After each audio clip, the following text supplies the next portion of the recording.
ఆదోనిలో ఉన్నటువంటి మున్సిపాలిటీకి సంబంధించిన అంశాలు కొన్ని రాష్ట్ర వ్యాప్తంగా అందరికీ తెలియాలి.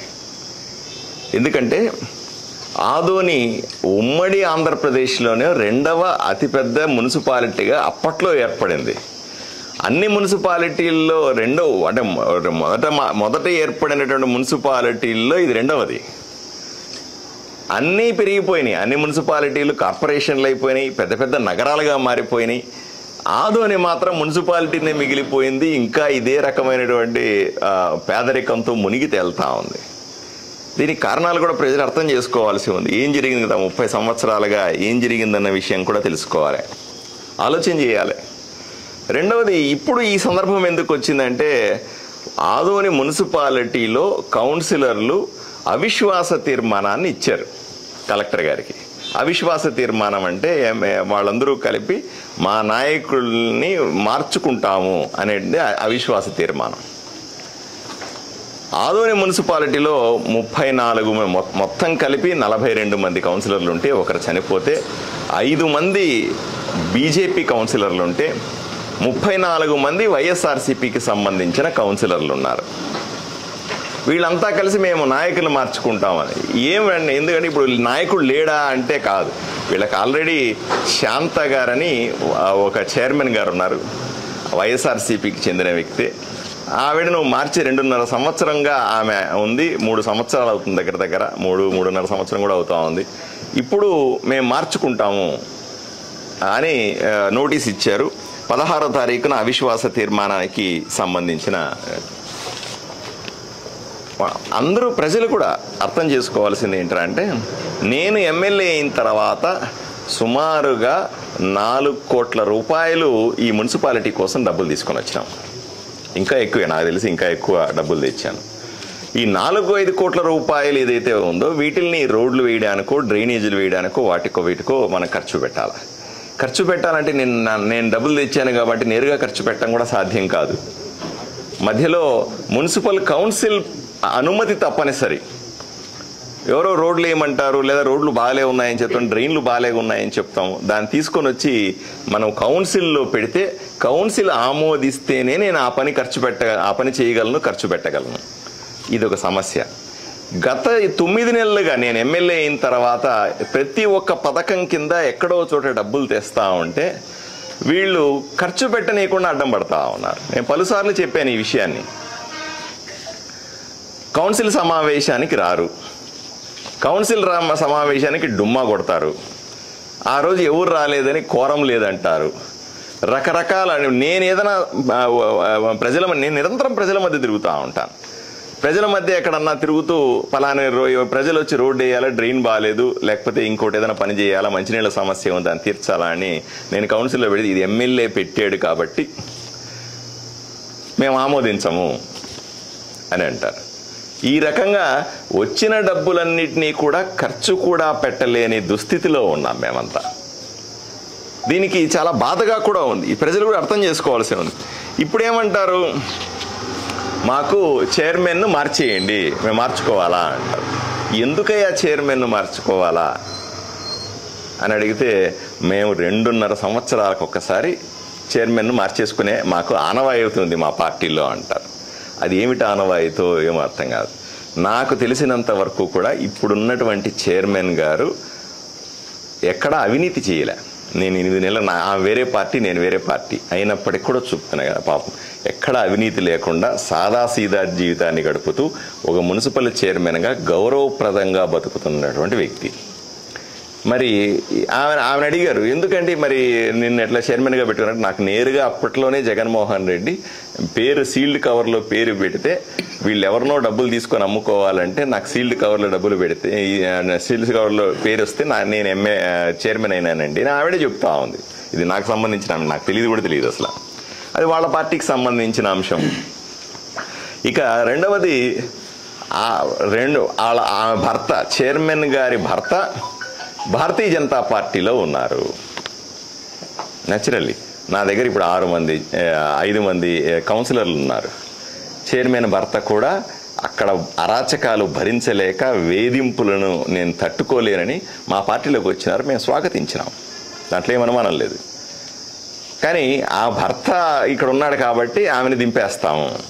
ఆవిడ పాప శాంత గారు దీక్ష కూర్చున్నారు. ఆవిడ దీక్ష కూర్చుంది నా సీటు కాపాడమని కాదు. ఆవిడ దీక్ష కూర్చుంది, జగన్మోహన్ రెడ్డి గారు మీరు సమాధానం చెప్పండి, ఎందుకు నన్ను దించేస్తున్నారు? నేను అవినీతి చెయ్యలేదని దించేస్తున్నారా? నేనేమన్నా పోనీ నా మీద ఆరోపణలు ఉండి దించేస్తా ఉన్నారా?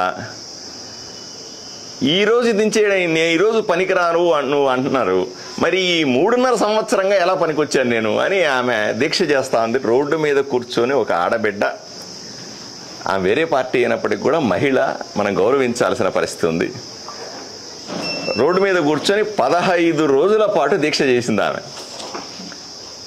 15 రోజుల పాటు దీక్ష చేస్తే కూడా వైఎస్ఆర్సీపీ నాయకులు ఈ జిల్లా అంతా ఉన్నారు, వైఎస్ఆర్సీపీ నాయకులు రాష్ట్రం అంతా ఉన్నారు, జగన్మోహన్ రెడ్డి గారు రాష్ట్రంలో తిరుగుతూ ఉన్నారు. ఒక ఆడబిడ్డ ఆదోనిలో రోడ్డు మీద కూర్చొని నిరాహార దీక్ష చేస్తూ, అయ్యా నాకు సమాధానం చెప్పండి చాలు, నేను దిగిపోతాను, ఏం తప్పు చేశానో చెప్పండి అంటే వాళ్ళు సమాధానం చెప్పే పరిస్థితుల్లో కూడా లేరంటే అది ఎటువంటి పార్టీయో ప్రజలు అర్థం చేసుకోవాల్సిందే. వైఎస్ఆర్సీపీ నాయకులు, వైఎస్ఆర్సీపీ కార్యకర్తలు కూడా అర్థం చేసుకోవాలి. మీ పరిస్థితి కూడా అంతే. రేపు మీరు మీ కష్టం వచ్చినా, మీకు నష్టం వచ్చినా, మీరు రోడ్డు మీద కూర్చున్నా సమాధానం చెప్పేవాడెవడు కూడా ఆ వైఎస్ఆర్సీపీ పార్టీలో ఉండడు. సూటిగా ప్రజల వైపు నుంచి అడుగుతాం, ఆమె అవినీతి పరురాలు కాదు కాబట్టి ఆమె దించేస్తున్నారా?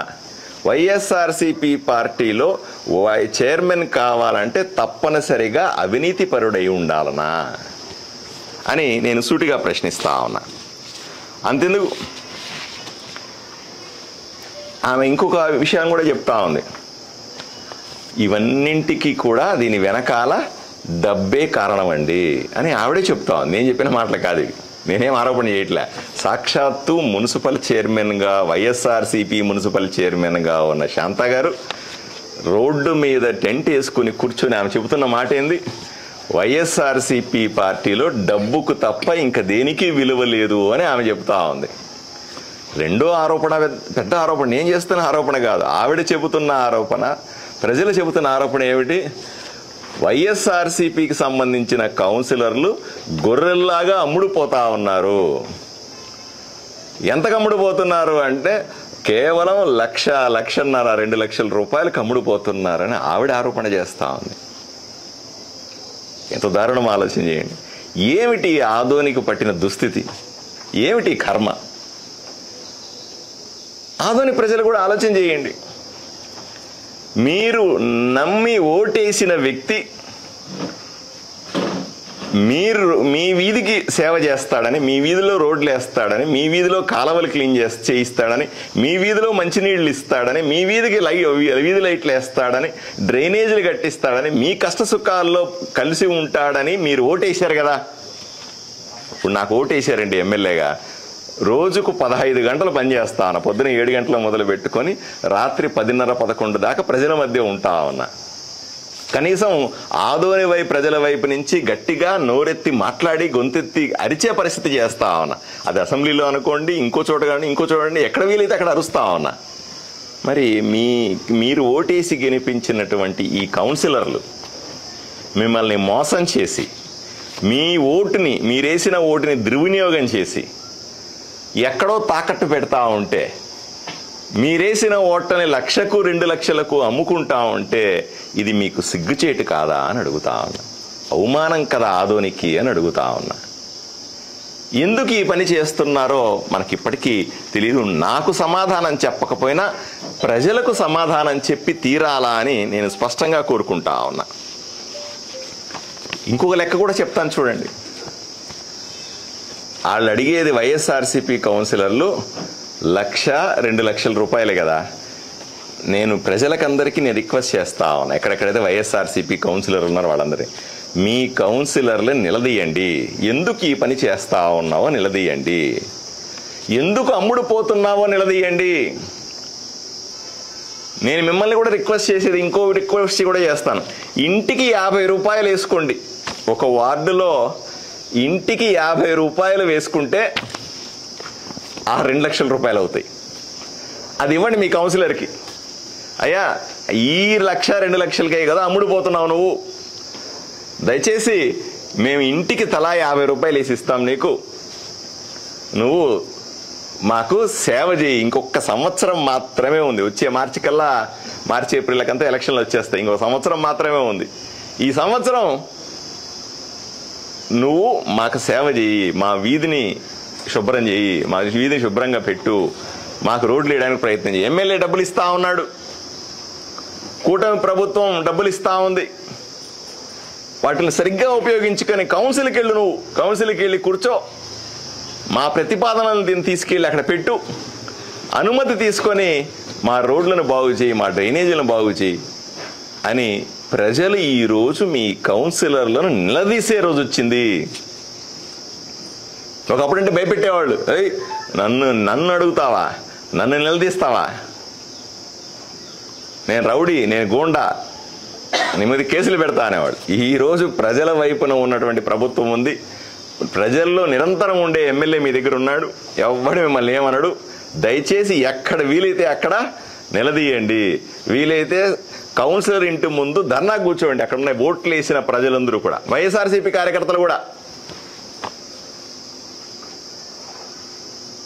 రెండవది, పోనీ శాంత గారిని దించేస్తాం, మాకేం ఇబ్బంది ఏమీ లేదు, వాళ్ళ పార్టీకి సంబంధించిన అంశం, ఆవిడ దించేస్తారు. ఎవరిని కౌన్సిల్లో చైర్మన్గా పెట్టుకోవాలనుకుంటున్నారు?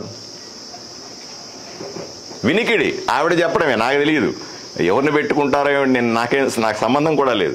కానీ ఆవిడ శాంత గారు చెప్తా ఉన్నారు,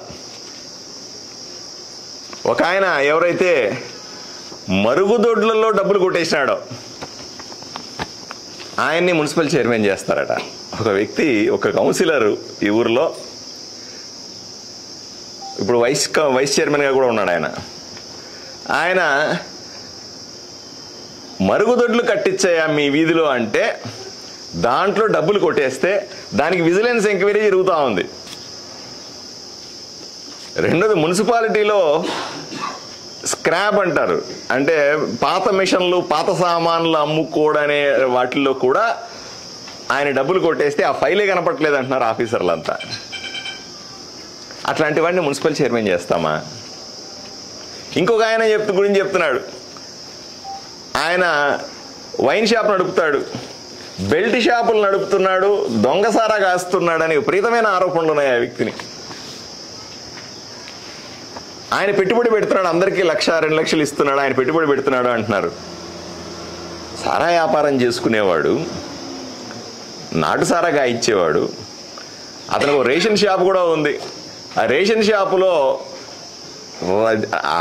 రైస్ అంతా తినేసాడు పందికొక్కులాగా. నేను ఎన్నికల సందర్భంగా ఆరోపణ చేశాను. ఆ వ్యక్తిని వైస్ చైర్మన్ చేస్తారా? పోనీ అతను ఎందుకు పెట్టుబడి పెడుతున్నాడు? కౌన్సిలర్కి 2 లక్షలైనా సరే 34 మంది కౌన్సిలర్కి 70 లక్షలకు పైన ఖర్చు అవుద్ది కదా.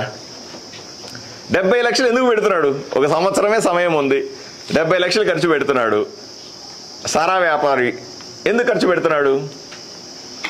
70 లక్షలు పెట్టి లేదా 80 లక్షలు పెట్టి 2-3 కోట్లు సంపాదిద్దామనే.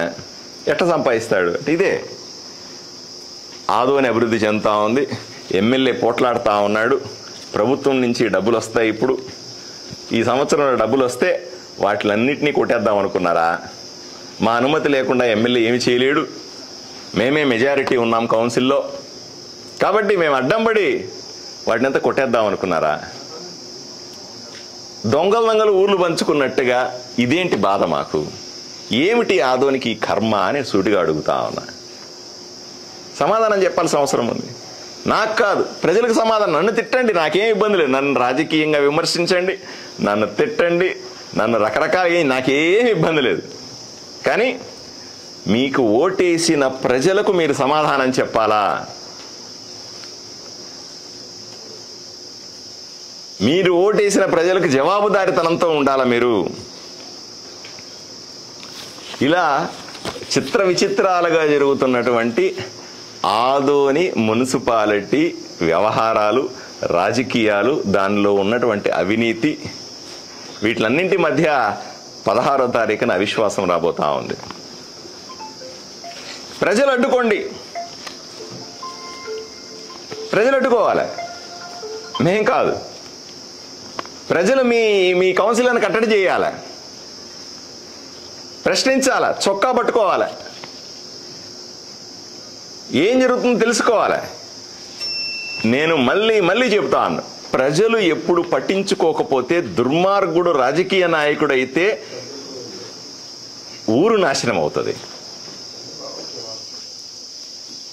అరాచకాలు ఊరి నష్టపోతే మనమంతా నష్టపోతాం. ఊరిని కాపాడుకోవాల్సిన బాధ్యత ప్రతి ఒక్కరిది కూడా, కేవలం మామది మాత్రమే కాదు, చదువుకున్న వాళ్ళది మాత్రమే కాదు, వ్యవసాయానికి కూలికి వెళ్ళేవాడు, బండి మీద తోపుడు దోసేవాడు, టీ షాపులో టీ కాసేవాడు, చిన్న బండిలో పనిచేసేవాడు, మార్కెట్ యార్డ్లో మూటలు ఎత్తే కూలి, అందరూ అర్థం చేసుకోవాలి. అందరూ ఈ ఊరు నాది, ఈ ఊరు బాగుండాలి, ఈ ఊరు విలువలతో కూడిన రాజకీయాలు చేయాలి అని ఆలోచన చేసినప్పుడే ఊరిని బాగు చేసుకోవడం సాధ్యమవుతుందని ప్రజలకందరికీ విజ్ఞప్తి చేస్తూ ఆలోచించాల్సిందిగా నేను కోరుకుంటున్నాను. నమస్కారం.